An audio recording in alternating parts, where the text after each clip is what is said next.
Hello student, welcome back to my tube channel Shubham lecture में आपका बहुत बहुत स्वागत है। मैं नरेंद्र सर आज 12th केमिस्ट्री के कुछ महत्वपूर्ण क्वेश्चन लेकर आए हैं जो आपके बोर्ड पेपर के लिए बहुत इंपॉर्टेंट है। खास बात इसमें यह है कि जो स्टूडेंट्स 2023 का बोर्ड पेपर देने वाले हैं वह इस क्वेश्चन को जरूर से जरूर देखेंगे, क्योंकि उसमें वह क्वेश्चन रखे गए हैं, मोस्टली वही क्वेश्चन रखा गया है जो आपके बोर्ड पेपर में कई बार रिपीट हुए हैं।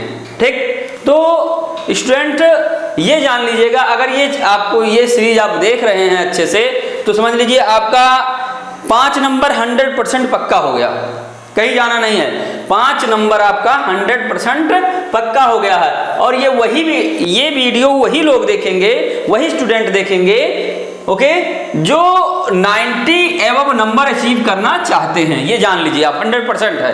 ठीक है, क्योंकि इसमें मिक्सिंग है, कुछ न्यूमेरिकल हैं, कुछ सिंपली थ्योरी हैं, ठीक है, और कुछ रिएक्शंस हैं। तो स्टूडेंट्स इसमें आपको इस वीडियो में आपको मिलने वाला है कंबाइंड क्लासेज, कंबाइंड क्वेश्चन चलेंगे इसमें। तो आप वीडियो को लास्ट तक जरूर देखिएगा, और जो चैनल पर नए स्टूडेंट हैं चैनल को सब्सक्राइब कर लेंगे, वीडियो को लाइक और शेयर कर देना स्टूडेंट। आइए स्टार्ट करते हैं हम आपका इस सीरीज का फर्स्ट क्वेश्चन। तो फर्स्ट क्वेश्चन हमारा देखिएगा, लेट्स स्टार्ट। फर्स्ट क्वेश्चन ये रहा आपकी स्क्रीन बोर्ड पे। दिया गया है राउल्ट का नियम। हमने पहले ही कहा है कि जो राउल्ट का रूल है, ठीक, ये आपका 1 नंबर में आएगा ही आएगा, 2 नंबर में भी आ सकते हैं, यदि लॉन्ग हो गया, उपयोग वगैरह, सीमा वगैरह हो गया तो आपका 2 नंबर में भी आ जाएगा। ठीक, नहीं तो कोई क्वेश्चन दे देगा राउल्ट के नियम अनुसार। ठीक, आपको जब क्वेश्चन दिया जाएगा तो आपको सूत्रानुसार उसको लगाना रहेगा, सूत्र फार्मूला के अनुसार उसको हल करना रहेगा। ठीक, या फिर उसके अनुसार नियम को लिखना रहेगा। तो मतलब कुल मिलाकर ये आप जानिएगा कि ये क्वेश्चन किसी न किसी बेस पर आपके बोर्ड पेपर में आएंगे ही आएंगे। तो जो 2023 का जो बोर्ड पेपर देने वाले स्टूडेंट्स हैं वह इस क्लास को मिस नहीं करेंगे। अगर आप मिस नहीं करते हैं तो आप 100 में आप ये समझ लीजिए 90% नंबर अचीव करेंगे। केमिस्ट्री में मेरा दावा है 90%। और सब्जेक्ट आप तैयारी करें, अच्छी बात है, और इसके साथ साथ और सब्जेक्ट भी होने चाहिए, लेकिन इसमें तो 100% ये दावा है कि आप केमिस्ट्री में 90% नंबर अचीव करने वाले हैं यदि इस वीडियो को देख लेते हैं। तो आइए स्टार्ट करते हैं हम। क्या दिया गया है फर्स्ट क्वेश्चन, राउल्ट का वाष्पदाब अवनमन लिखिए। ठीक है, राउल्ट का वाष्पदाब अवनमन नियम को लिखना है, इसकी सीमाएं भी लिखना है। हमने क्या कहा था, इसकी सीमाओं को भी लिखना रहता है कि कहां कहां तक ये फॉलो करता है और कहां कहां फॉलो नहीं करेगा। स्टूडेंट्स आइए देखते हैं राउल्ट नियम के अनुसार पहला क्या दिया गया, किसी विलयन के वाष्प दाब का आपेक्षिक अवनमन, वाष्प दाब कोई विलयन है उसके वाष्प दाब का आपेक्षिक अवनमन विलेय पदार्थ के मोल प्रभाज के बराबर होता है। वाष्प दाब का आपेक्षिक जो अवनमन होता है उसके विलेय पदार्थ के मोल प्रभाज के बराबर होता है। जो मोल पदार्थ होता है विलेय पदार्थ का और आपेक्षिक अवनमन, विलयन के वाष्प दाब का आपेक्षिक जो अवनमन होता है वो विलेय पदार्थ के मोल प्रभाज के बराबर होता है। जैसे फॉर एग्जांपल में क्या हो जाएगा, ये इसी को हम लिख रहे हैं पुनः देखिएगा, किसी विलयन के वाष्प दाब का आपेक्षिक अवनमन, तो P माइनस क्या हो जाएगा, P माइनस PS/P। आपेक्षिक अवनमन हो गया, वाष्प दाब का ये आपेक्षिक अवनमन हो गया, तो विलेय पदार्थ के मोल प्रभाज के बराबर है, बराबर N1/N1 प्लस N2 ये हो जाएगा। ठीक, क्या हो जाएगा, ये हो जाएगा। ठीक है, ये N1 ये विलेय पदार्थ का मोल प्रभाज है, ठीक, तो इसके बराबर हो जाएगा। आगे जहां P तथा PS क्रमशः विलायक तथा विलयन के वाष्प दाब हैं और 722 नहीं होगा, ये रॉन्ग है, ये होगा जानते हैं N1 और N2, N1 और N2। N1 और N2 क्रमशः विलेय तथा विलायक के ग्राम अणुओं की संख्या। ये जो N1 और N2 है ये विलेय और विलायक के ग्राम अणुओं की संख्या है। तो कह रहे हैं राउल्ट के नियमानुसार किसी विलयन के वाष्प दाब का अपेक्षिक अवनमन पदार्थ के विलेय पदार्थ के मोल प्रभाज के बराबर होता है। तो P माइनस पी एस अपान P इक्वल N1 अपान N1 प्लस N2, जहां P और PS क्रमशः विलायक तथा विलयन का क्या हो गया, वाष्प दाब हो गया, तथा N1 और N2 क्रमशः विलेय तथा विलायक के ग्राम अणुओं की संख्या होगा। आपको इतना ही लिखना है और एक नंबर आपको मिलके कंप्लीट हो गया। बस केवल एक लाइन लिखना है, इसमें कुछ करना नहीं है। अगर ये वाला लर्न है आपको, ठीक, अगर ये लर्न किए हैं आप इसके फार्मूला को, तो इसी फार्मूला के आधार पर इसको बना सकते हैं और इसको लिख सकते हैं, कुछ करना नहीं है। ओके, चलिए आगे चलते हैं। नेक्स्ट,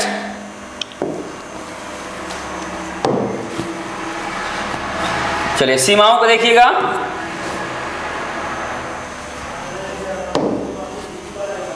सीमाओं को देखिएगा। सीमाएं, राउल्ट का नियम तनु विलयनों पर लागू होता है। सांद्र विलयन राउल्ट के नियम का विचलन प्रदर्शित करते हैं, मतलब ये तनु विलयन होंगे, सांद्र विलयन पर इसका रूल फॉलो नहीं होता। यह नियम केवल अवाष्पशील पदार्थ विलयनों पर ही लागू होता है। जो अवाष्पशील होते हैं, निवाष्प बन के उड़ जाएंगे, तो उसमें लागू नहीं होता है। वैद्युत अपघट्यों के विलयनों पर राउल्ट का नियम लागू नहीं होता। जब वैद्युत अपघट्य होगा तो उसमें चालन हो जाएगा, सुचालक हो जाएंगे, इसलिए उस पर लागू नहीं होता है। ठीक, जो पदार्थ विलयनों में संगुणित हो जाते हैं, उन पदार्थों के विलयन भी राउल्ट के नियम का पालन नहीं करते हैं। क्या होते हैं, जो पदार्थ विलयनों में संगुणित मतलब इकट्ठे जुड़ जाते हैं, आपस में इकट्ठे हो जाते हैं, संगुणित हो जाते हैं उनके अणु, तो वहां भी लागू नहीं होता है। ओके, नोट कर लीजिए इसको। हो गया, चलिए नेक्स्ट क्वेश्चन। विद्युत रासायनिक श्रेणी में एल्युमिनियम हाइड्रोजन से ऊपर है, किंतु यह वायु और जल में अस्थायी है। क्या है, एल्युमिनियम जो है हाइड्रोजन से ऊपर है, किंतु यह वायु और जल में अस्थायी है। क्यों अस्थायी है? क्योंकि ये विद्युत रासायनिक श्रेणी में एल्युमिनियम हाइड्रोजन से ऊपर है, किंतु यह वायु और जल में अस्थायी होता है, क्योंकि यह गर्म जल या जलवायु के साथ उच्च ताप पर क्रिया करता है। क्या करता है यह गर्म जल या जलवायु के साथ, गर्म जल या जलवायु के साथ उच्च ताप पर क्रिया करता है, और साधारण ताप पर जल के साथ इसकी क्रिया मंद होती है, या मान लीजिए नहीं के बराबर होती है। ठीक, इसलिए क्या होता है, ये साधारण ताप होगा तो ये इसकी क्रिया जल के साथ मंद होगी। ठीक, लेकिन क्या होता है, गर्म जल या जलवायु के साथ उच्च ताप पर क्रिया और साधारण ताप पर जल के साथ क्रिया इसकी बहुत कम होती है, इसलिए क्या होता है, ये अस्थायी होता है, वायु और जल में अस्थायी रहता है। ठीक, मतलब जब जल में क्रिया ही नहीं होगी तो ऑटोमेटिक अस्थायी रहेगा। जब आप ताप देंगे, उच्च ताप देंगे, या गर्म जल में डालेंगे या गर्म वातावरण में डालेंगे तो ये क्रिया करेगा, अन्यथा क्रिया नहीं करेगा। ओके, चलिए नेक्स्ट। सिल्वर नाइट्रेट के घोल में कॉपर की छड़ डालने पर घोल नीला क्यों हो जाता है? चलिए अब क्रिया देखते हैं, क्या क्रिया देता है। ठीक, नेक्स्ट क्वेश्चन देखिएगा।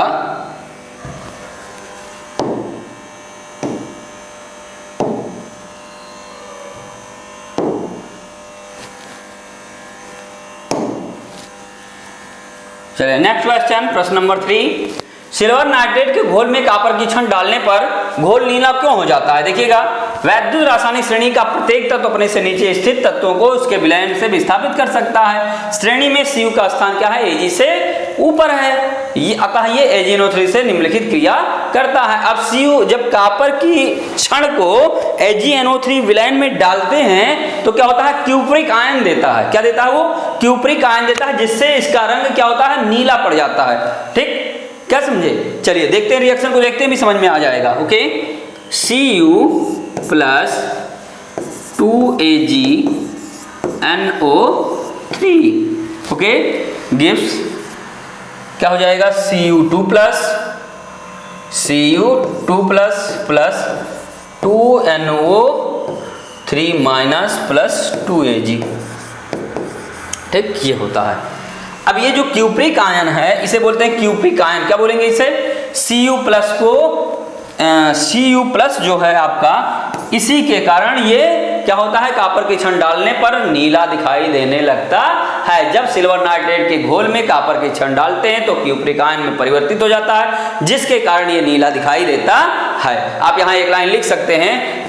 ठीक, जब सिल्वर नाइट्रेट के घोल में कॉपर की छड़ डालते हैं तो ये क्या हो जाता है, नीला हो जाता है, क्योंकि इसमें क्यूपरिक आयन बन जाते हैं। ओके, क्लियर हो गया, नोट कर लीजिए इसको। चलिए नेक्स्ट हो गया।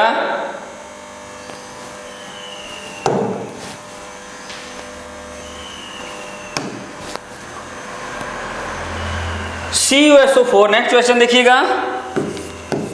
CuSO4 विलयन को 2 एम्पियर की धारा से 450 सेकंड तक विद्युत अपघटित किया जाता है। गया कैथोड पर निक्षेपित कॉपर के द्रव्यमान की गणना कीजिए।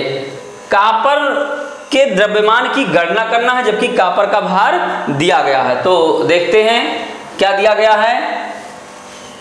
दिया गया है, क्या लिखेंगे, दिया है, क्या दिया है, I बराबर 2 एम्पियर, I बराबर 2 एम्पियर, ठीक, I बराबर 2 एम्पियर और T बराबर 400, T बराबर 450 सेकेंड, T बराबर 450 सेकेंड। ओके, और यह फैराडे नियतांक, फैराडे नियतांक F बराबर 96,500 कूलाम। ओके, ये हो जाएगा। अब हमें निकालना क्या रहेगा, Q निकालना रहेगा, क्योंकि जब तक Q नहीं निकलेगा तब तक निक्षेपित मात्रा हम निकाल नहीं सकते हैं। तो Q बराबर I T। ओके, तो Q का मान कितना, I का मान कितना दिया गया है, 2 एम्पियर इंटू T का मान दिया गया 450 सेकेंड। तो दोनों बराबर हो जाएंगे क्या, 45 दूना 90, 900 कूलाम। क्या हो जाएगा, 900 कूलाम। ओके, इतनी बात समझ में आई।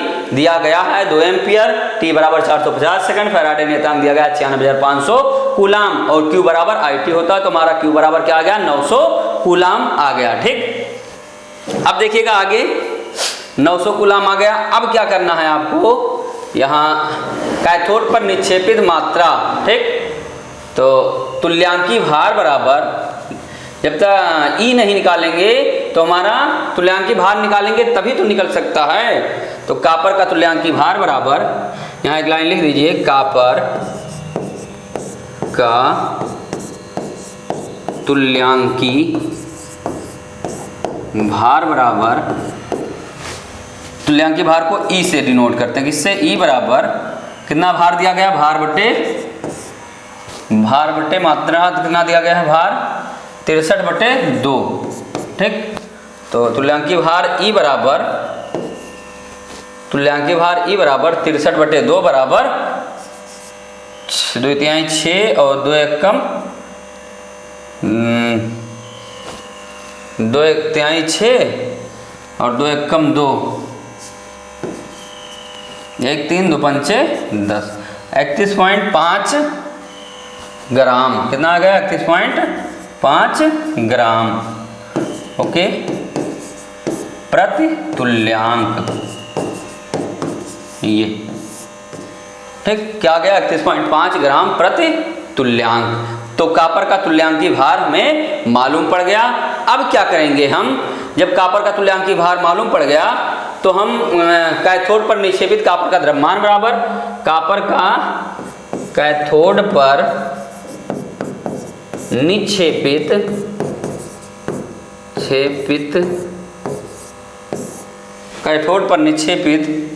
कैथोड पर यहाँ लिख लीजिए, कैथोड पर निक्षेपित कॉपर का द्रव्यमान बराबर, ओके, द्रव्यमान बराबर, देखिएगा कैथोड पर निक्षेपित कॉपर का द्रव्यमान बराबर क्या हो जाएगा, द्रव्यमान बराबर हो जाएगा आपका, क्या हो जाएगा, Q इंटू E अपान F। ओके, तो ये हो जाएगा Q इंटू E। तो Q कितना मान दिया गया है, Q का मान कितना दिया गया है, देखिएगा क्यू का मान कितना दिया गया है, निकला है ये 900 कूलम, 900, ठीक।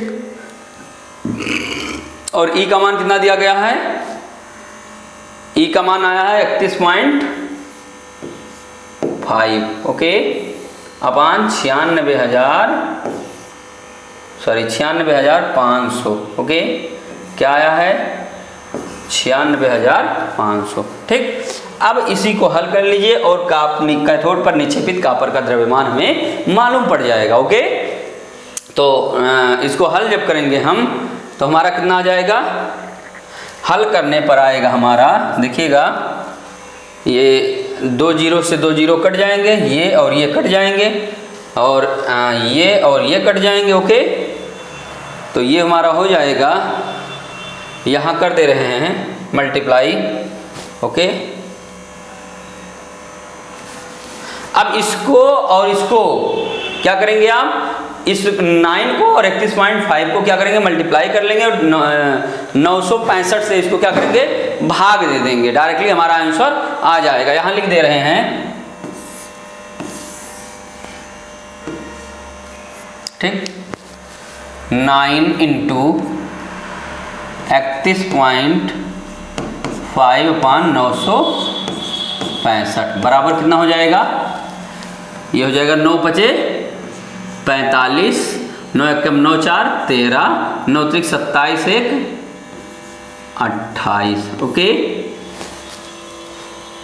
9 × 5 = 45, 9 × 1 = 9, 4 = 13 और 9 × 3 = 27 और 1 = 28, एक स्थान बाद दशमलव लग जाएगा, ये और ये 965 है, ओके।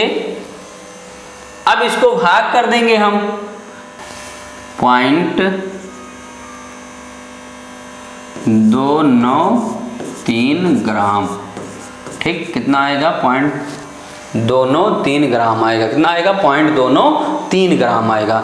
अगर हम भाग करेंगे तो कैसे भाग करेंगे, देखिएगा 28 3.5, ठीक, और 965 है, तो एक बार भी नहीं जाएगा, 2 8 3 है, तो ये पॉइंट को हम पहले यहाँ लगा देंगे और 2 बार लेकर जाएंगे तो कितना हो जाएगा, 2 × 5 = 10, 2 × 6 = 12, 1 = 13 और 2 × 9 = 18, 1 = 19, ठीक। 5 3 में से 3 गए 0, 9 18 में से 9 गए 9, ओके, और 1 में से 1 गए 0, फिर यहाँ 0 बढ़ाएंगे, कितनी बार जाएगा, ये 2 बार हो जाएगा, फिर 9 बार जाएगा, 9 × 5 = 45, 9 × 6 = 54, 4 = 60, 9 × 9 = 81, 6 = 87, ओके, ये हो जाएगा।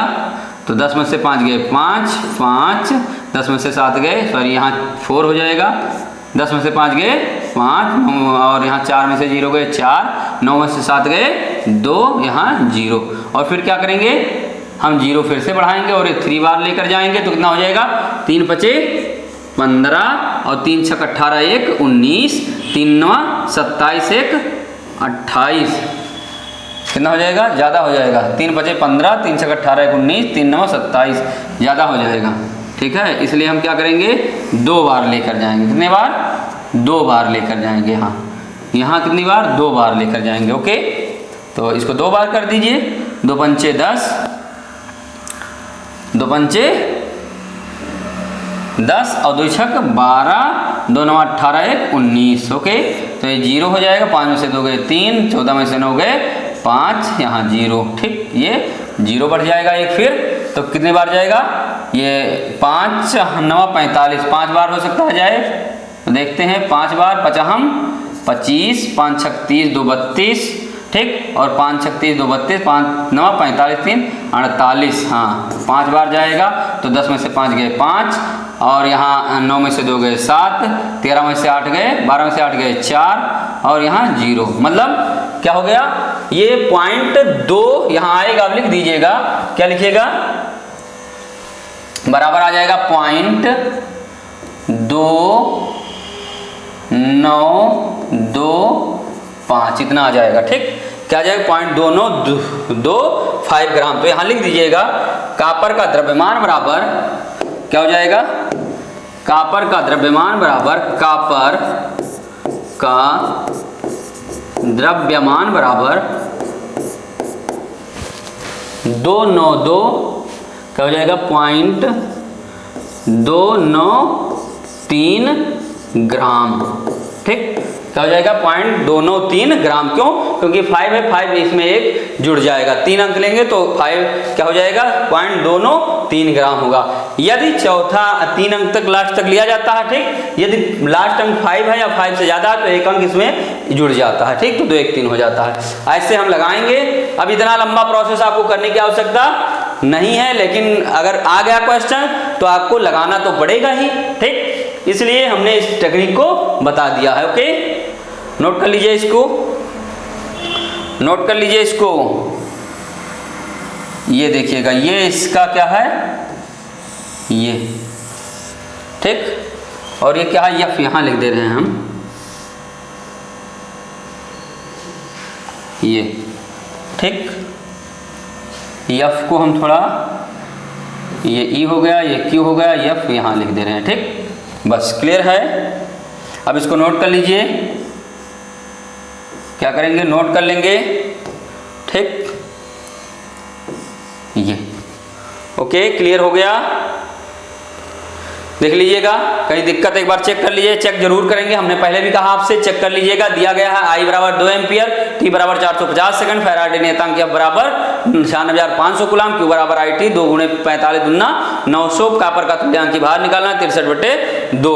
ओके, तो 31.5 ग्राम प्रति तुल्यांक कैथोड पर निक्षेपित कापर का द्रव्यमान Q × E या E × Q/F, ठीक, बराबर 900 × 31.5 बटा 96,500 भाग करेंगे तो हमारा कितना आ जाएगा, इतना आ जाएगा। ठीक, इतना आ जाएगा, भाग करेंगे, भाग करके हम आपको दिखा दिए हैं। और ये कितना है, 2 है। ठीक, कितना है, 2 है। ओके, क्लियर हो गया, नोट कर लीजिए इसको। चलिए नेक्स्ट क्वेश्चन आपके स्क्रीन बोर्ड पर निकाल रहे हैं, नोट हो गया। चलिए नेक्स्ट क्वेश्चन आपके सामने, गर्म करने पर HgO अपघटित हो जाता है परंतु MgO अपघटित नहीं होता है। क्यों? जो धातु विद्युत रासायनिक श्रेणी में Cu से नीचे हैं उनके ऑक्साइड कम अस्थायी होते हैं। जो Cu से नीचे हैं उनके ऑक्साइड क्या होते हैं, कम अस्थायी होते हैं और गर्म करने पर आसानी से अपघटित हो जाते हैं। इसलिए क्या होता है, HgO अपघटित हो जाता है। देखिएगा कैसे, HgO गर्म करेंगे तो ये हो जाएगा Hg में कन्वर्ट हो जाएगा और ये प्लस O2 बन जाएगा। ठीक, तो इसको संतुलित करने के लिए 2 कर देंगे और यहाँ 2Hg कर देंगे। लेकिन वहीं MgO कोई विघटन नहीं, यहाँ लिख दीजिए कोई विघटन नहीं। ठीक, क्योंकि ये कॉपर के ऑक्साइड में विघटन नहीं। ठीक, ये क्यों नहीं होता है, क्योंकि क्या है, ये विद्युत रासायनिक श्रेणी में कॉपर से क्या है, नीचे है इसके ऑक्साइड, लेकिन ये जो हमारा Mg है कॉपर से ऊपर है, इसलिए क्या होता है, ये विघटित जल्दी नहीं होता है। ओके, ये रिएक्शन है आपका, देख लीजिए। ठीक, MgO कोई विघटन नहीं होता है और ये 2Hg यहाँ लिख दीजिएगा गर्म करने पर। क्या लिखेंगे, गर्म करने पर। ओके, गर्म करने पर। ओके, चलिए नेक्स्ट क्वेश्चन, नोट हो गया, नोट कर लीजिए। चलिए, इलेक्ट्रोड विभव किसे कहते हैं। देखिएगा, इलेक्ट्रोड विभव किसे कहते हैं, इसका मापन किन किन कारकों पर निर्भर करता है। जब किसी धातु की क्षण को उसकी धातु के लवण के विलय जलीय विलयन में रखा जाता है, धातु और लवण के बीच, जो थोड़ा इसमें अलग लिखा है, इसी को पढ़ दे रहे हैं।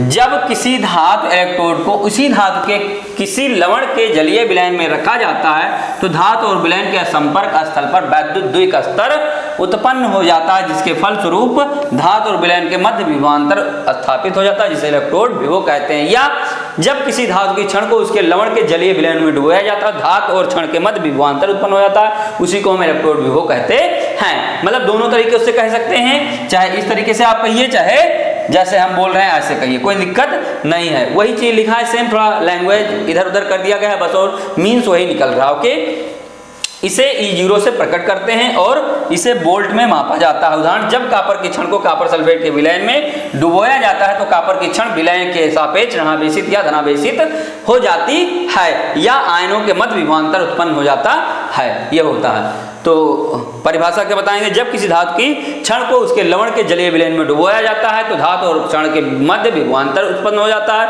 यह विभवांतर धनावेशित या ऋणावेशित हो जाते हैं। ठीक, ये हो गया आपका इलेक्ट्रोड विभव। नोट कर लीजिए इसको तुरंत, बहुत इंपॉर्टेंट है, बार बार आया है ये क्वेश्चन। इलेक्ट्रोड विभव आपके क्वेश्चन पेपर में छप जाएगा 100%, नोट कर लीजिए। ठीक है, इलेक्ट्रोड विभव 100% आएगा, ये आप जान लीजिएगा, एकदम नोट कर लीजिए कि हाँ सर बताए थे। ओके, नेक्स्ट क्वेश्चन, विभवांतर को कॉपर इलेक्ट्रोड का विभव कहते हैं।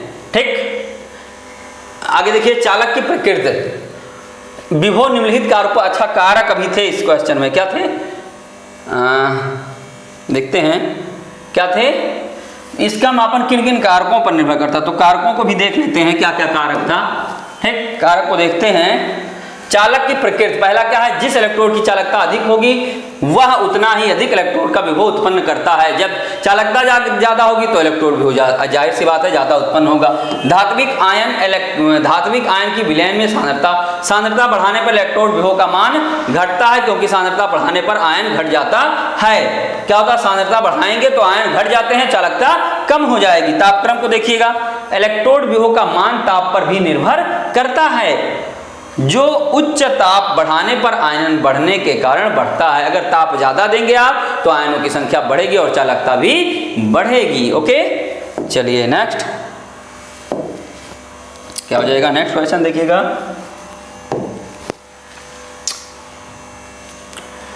द्रव स्नेही तथा द्रव विरोधी कोलाइडों को में कौन अधिक अस्थायी हैं, दोनों एक एक उदाहरण दीजिए। कह रहे हैं द्रव स्नेही कोलाइड अधिक अस्थायी होते हैं। क्या होते हैं, द्रव स्नेही कोलाइड अधिक अस्थायी होते हैं। द्रव स्नेही कोलाइड के उदाहरण गोंद और जिलेटिन आदि हैं, तथा द्रव विरोधी कोलाइड फेरिक हाइड्रोक्साइड है और यह कम अस्थायी होता है। ओके, क्या होता है, जो द्रव स्नेही कोलाइड होते हैं वो अधिक अस्थायी होते हैं। क्या होते हैं, द्रव स्नेही कोलाइड अधिक अस्थायी होते हैं। इसका एग्जांपल क्या हो जाएगा आपका, गोंद और जिलेटिन। गोंद और जिलेटिन को देखिएगा आप बहुत दिनों तक रखे रहेंगे, कोई दिक्कत नहीं होगी। तो ये क्या हो जाएगा, द्रव स्नेही कोलाइड। लेकिन वहीं द्रव विरोधी कोलाइड का मतलब फेरिक हाइड्रोक्साइड या साल, इसको ज्यादा दिन आप रख नहीं सकते हैं। ओके, नोट कर लीजिए। नेक्स्ट क्वेश्चन, सामान्य ताप व एवं दाब पर ब्रोमीन एक द्रव है जबकि आयोडीन ठोस, कारण स्पष्ट कीजिए। ठीक है, ये भी क्वेश्चन आपके बोर्ड पेपर के लिए बहुत ही इंपॉर्टेंट है।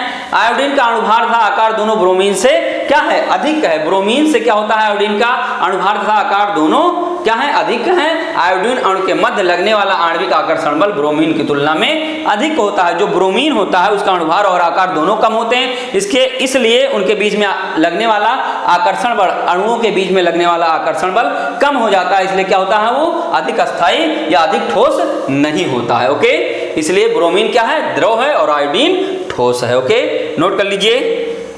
चलिए, नोट हो गया। नेक्स्ट क्वेश्चन, उत्कृष्ट गैसों के आयनन विभव के मान उच्च होते हैं। समझाइए, उत्कृष्ट गैसों के उच्च आयनन विभव इनके उच्च अस्थायी NH2NP6 विन्यास के कारण होता है। जब पूर्णतः इलेक्ट्रॉन फिल है सभी कोषों में, तो जब हम क्या करेंगे, अधिक ऊर्जा देंगे तभी तो विघटन करेंगे, या उनसे कोई मतलब ही नहीं रहेगा, उनके विभव मान बहुत उच्च हो जाते हैं। ठीक है, ज्यादा गर्म करेंगे तो चाहे उसमें थोड़ा इधर उधर चेंजिंग हो, इसलिए क्या कहते हैं, उत्कृष्ट गैसों के उच्च आयनन विभव इनके उच्च अस्थायी होने के कारण होता है। आयनन विभव क्यों उच्च होते हैं, क्योंकि ये अधिक अस्थायी होते हैं। ओके, क्या होते हैं, अधिक अस्थायी होते हैं। उत्कृष्ट गैसें अधिक अस्थायी होते हैं क्योंकि इनके क्या होते हैं, जो लास्ट कोष का विन्यास है वो पूर्णतया फिल होता है। ओके, नेक्स्ट क्वेश्चन, अक्रिय गैसों की दो प्रमुख विशेषताएं लिखिए। अक्रिय गैस एक बार और हुआ था शायद, ठीक है, ये 1 नंबर में क्वेश्चन आता रहता है, इसलिए बार बार क्वेश्चन को रखा जाता है, आपका रिपीट होता चला जाए। ओके, अक्रिय गैसें साधारणतः रासायनिक उपक्रियाओं में भाग नहीं लेती, क्या होती है, लेकिन जीनान एक ऐसा है पाया गया है Xe, क्या होगा, Xe, जीनान ऐसा है जो रासायनिक उपक्रियाओं में कभी कदार भाग ले लेता है। ओके, क्या करता है, कभी कदार भाग ले लेता है। समस्त अक्रिय गैसें रंगहीन, गंधहीन तथा स्वादहीन होती हैं। ये सभी एक परमाणु गैसें होती हैं, मतलब इसमें कहीं 2 परमाणु का नाम नहीं है। ओके, द्विपरमाणु का मतलब He है यदि तो He और मिल जाए तो He2 हो जाए, तो ऐसा कोई सिस्टम नहीं है। ओके, ये सिंगल ही पाई जाती हैं, एक परमाणु गैसें होती हैं, ये अणु में नहीं होती हैं। ओके, अक्रिय गैसों के दो प्रमुख विशेषताओं को लिखना था, यहाँ 3 हो गया। ओके, कोई दिक्कत नहीं है, दिक्कत होगा तो कमेंट बॉक्स में कमेंट कर दीजिएगा, सर ये टॉपिक समझ में नहीं आया। ओके, आपको केवल ये ध्यान में रखना है कि हमें कैसे पढ़ें कि हमें माइंड में सेट हो जाए क्वेश्चन। ओके, तो आपको कुछ ऐसा करना है कि माइंड में सेट करना है क्वेश्चन को। क्या करना है? माइंड में सेट करना है क्वेश्चन को, और रट्टा मारोगे तो आप कंफर्म में भूल जाओगे। ठीक, जैसे अभी इसी को ले लीजिए, हीलियम को या उत्कृष्ट गैसों को ले लीजिए, आप किसी एक का गुण जानते हैं उत्कृष्ट गैसों में, उसी को चिपका दीजिए यहाँ। अगर मान लीजिए आपको उत्कृष्ट गैसों का क्या कमेंट नहीं आता है, लक्षण नहीं आता है या विशेषताएं नहीं आती हैं, तो आप हीलियम का जानते हैं, हीलियम को चिपका दीजिए। नियान का जानते हैं, नियन का चिपका दीजिए। मतलब नियान का यदि पता है तो आपको तुरंत लिख देना चाहिए। मतलब ये रंगहीन, गंधहीन, स्वादहीन होती हैं। ठीक, और ये सभी एक परमाणु गैस हैं और क्या है, रासायनिक अपक्रियाओं में भाग नहीं लेते हैं। या ये भी लिख सकते हैं कि जो अक्रिय गैस होते हैं रासायनिक अपक्रियाओं में भाग नहीं लेते हैं, विशेष कंडीशन में, विशेष परिस्थितियों में जीनान भाग लेता है। बस ये भी लिख सकते हैं आप। ठीक, यहाँ लिख दीजिए एक लाइन, विशेष परिस्थितियों में क्या होता है, विशेष परिस्थितियों में जीनान क्या होता है, यौगिक बनाता है। बस, तो ये रहे आज के टॉप मोस्ट इंपॉर्टेंट क्वेश्चन जो स्टूडेंट 2023 बोर्ड पेपर में बैठने वाले हैं, उनके लिए क्वेश्चन रामबाण का कार्य करेगा, ये आप जान लीजिएगा। ओके, अगर आप इसको पढ़ ले गए अच्छे से तो आप समझ जाइए कि अच्छे नंबर अचीव करेंगे, ये मेरा दावा। ओके, तो स्टूडेंट्स वीडियो को लाइक और शेयर कर देना। जो स्टूडेंट्स चैनल पर नए हैं, ओके, चैनल को सब्सक्राइब करके बेल आइकन का बटन जरूर दबाएंगे ताकि आपको नए नए नोटिफिकेशन आप तक पहुंचते रहें। इस चैनल में आपको Hindi, English, okay, physics, chemistry सब पढ़ाया जाता है। तो स्टूडेंट्स मिलेंगे अगले वीडियो में, तब तक के लिए आप वीडियो को अच्छे से पढ़ते रहिए। ओके, जहां दिक्कत होगी कमेंट सेक्शन में कमेंट कर दीजिएगा। That's all, thank you.